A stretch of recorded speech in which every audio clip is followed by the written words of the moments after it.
We're getting ready to put all these babies away here. So what's going on, guys? In today's video, we're going to be showing off some babies and talking leopard geckos. I wasn't even going to make a video like this, but I saw a little baby right here that was completely more colorful than the others, and I just want to show you. So first of all, this is all Mandarin Bold Inferno stuff. So it's our Mandarin Boy crossed to our Mandarin Inferno crossed to our Bold. So I wasn't expecting an animal this orange because our Mandarin Inferno crossed to a Bold, a normal Bold is not that orange from us. But this animal right here just popped out on fire compared to the rest of the babies. And so you could see that is a great example of genetic variance in leopard gecko babies hatching different colors than the other. Look at this little one, man. Even like even for our tangerine stuff, this would be pretty orange. And look at the stripes on that thing too, like just right out the gate as a hatchling.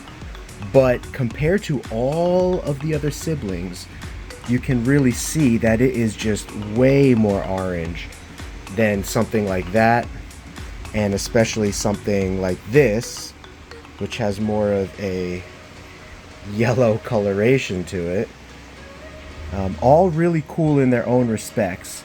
And later in this video, we're going to show some of our actual tangerine to tangerine stuff hatching, and this is kind of like on par with that, even though this is only a what could be argued 50% tangerine.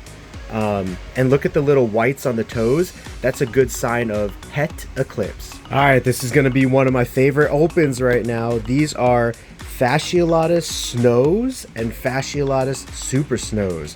So they are retaining 50% Fasciolatus DNA, which means extremely reduced coloration and pattern. Like you can see on this one right here. Let's pull this one out. This is probably a prime example of what I'm going for in this project. Almost creating like a pied like look or effect. Now this one might actually be eclipse as well.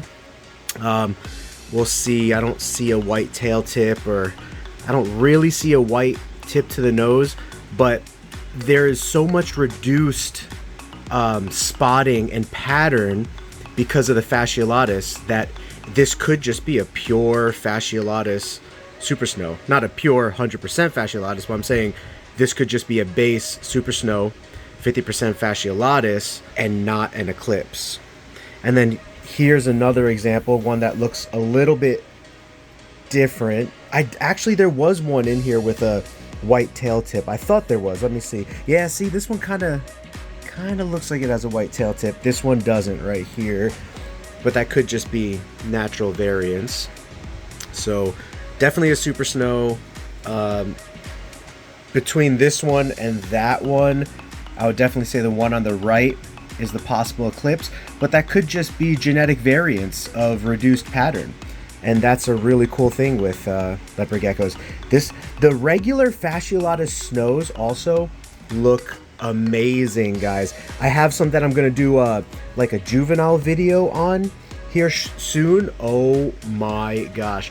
I think I'm definitely going to start naming it like our own name. They're just so clean and so white, just to signify, you know, if you get one of these snows, this is the type of look that you're gonna get and the colors you could expect into adulthood. Look at the reduced pattern on the side of the tail here. Look at that. No pattern on the side of the tail. Look at that. That is amazing how high up the pattern starts here. Just amazing animals, guys. Some of these are gonna be normals because this was a snow to snow pairing, so like, you know, you're supposed to get 25% normals in that. And so here's just a 50% Fasciolatus, 50% Macularis, no snow at all. And then obviously something like this is snow. But where is that other one? And you can see even this one, this is really interesting. This one has a lot of black spots and the other ones don't. You know, so that could be an age thing. Some of these might be, you know, a day old, and others of these could be a couple days old because they were all in the incubator, and the spots start to come in over time. But yeah, that's just interesting.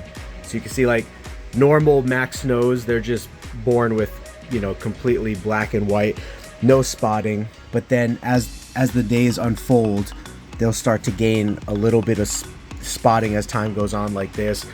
But man, I'm not joking. When you guys see some of the grown up and like juvenile versions of these, amazing stuff, absolutely crazy. So here's some of our Mandarin Inferno babies, and so you can see that last one I was showing hatched out as orange as some of these do, and sometimes these guys hatch out way more orange or orange red than this, but this is today's poll, today's batch of what's hatching or hatched, and so can't do nothing about that. But it also depends. Sometimes they'll age out and they will be way more colorful and brighter as time goes on. So that's why it's a good thing if you're a breeder to kind of hold them back and see which ones turn out to be the best for the first couple years. But these guys aren't too horrible, but if I had to guess, they're not going to be like super high quality. Could be wrong, like I said. So we'll probably just be selling these guys. These are Mandarin Clowns and Afghanicus Snows and Super Snows. So let's take a look to see the difference between the strength of the orange in the Mandarin Clowns versus the Mandarin Bolds or the Mandarin Infernos. And that wasn't the best representation also of our Mandarin Infernos. Sometimes they're way more orange than that. But we didn't have too many of those to pull today, so maybe on the next video. But we can also compare the Afghanicus, 50% Afghanicus Snows and Super Snows. That's going to be in this pile right here. And since these animals are completely different genetics and look completely different, we're just going to mix them all up here. And this is actually perfect because one of these is snow, one is not snow, and the other one is Super Snow. So let's take a look. So clown is often signified by, you know, as babies, clown babies are going to be slightly orange with jungle pattern. That's going to be black. The black will turn purple and will eventually turn green, giving the clown that kind of greenish look, and the orange will basically stay orange throughout its life and maybe turn into a burnt orange as it's older, or sometimes a brighter orange. I don't see exactly white toes, so I wouldn't say this is head eclipse, but that's a really good example of a jungle clown pattern. And then of course this one particularly has Mandarin in it. Mandarin. So you can see the orangeness of the babies compared to, this is a 50% Afghanicus, 50% Macularis, and that head stamp right there, Afghanicus always has the craziest head stamps. It's super cool.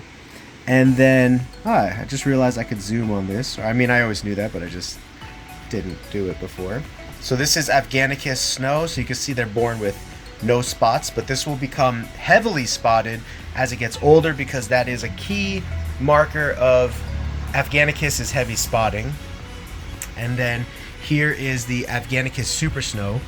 Right from the start, very spotted, white feet. I don't see a white tail tip or nose, so I'm not going to say this is eclipse. And I don't think we've hatched a Super Snow Afghanicus eclipse yet, but look at that interesting pattern. So cool, like a spider web. Look, she's holding on with one, or he, well, temperature sex male, but holding on with one arm. Yeah, so I won't say, I don't think this is eclipse, but super cool. Let's see if we could get that head pattern, head stamp back in there. That's one thing about the Afghanicus that will never get old, is their interesting head patterns and head stamps. Alright, little one, let's see if we could show that off. Beautiful. Just like interesting broken pattern. See how this has way more melanin though than the Fasciolata Super Snow, especially the one that was the Super Snow Eclipse, how it had just extremely high patterning on the tail, or like the pattern started way higher up on the tail. on the fasciolatus. This is almost like the spider ball python or bamboo with like, or clown with the design of the head stamp. Really cool.